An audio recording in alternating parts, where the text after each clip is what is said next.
Bavovno AI, alternative AI-driven hybrid INS system, which can fly GNS denied environments for Class 2 and Class 1 vehicles.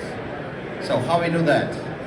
We have a sensor fusion algorithm deployed in one box with the EMI protection minus 92 decibels per millimeter.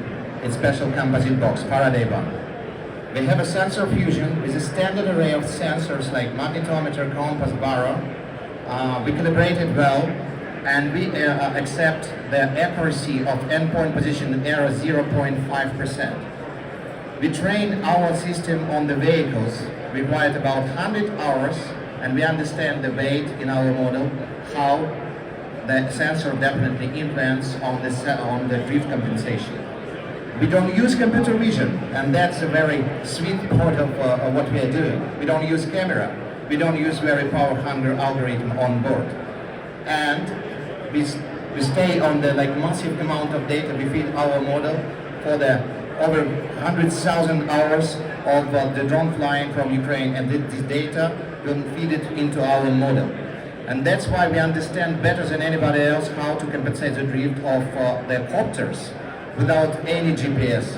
And we understand that, and we provide our solution to all over the world from Ukraine. And now we have several implementation in American soil. So one of us, implementation Aurelia Aerospace, where we develop this for Aurelia X6 Max.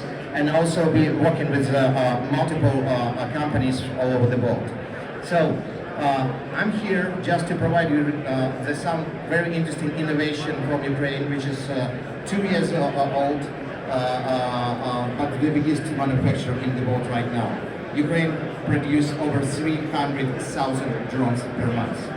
And we got a massive amount of data, and we're sitting in the golden mountain of data and feed our models with the best in class.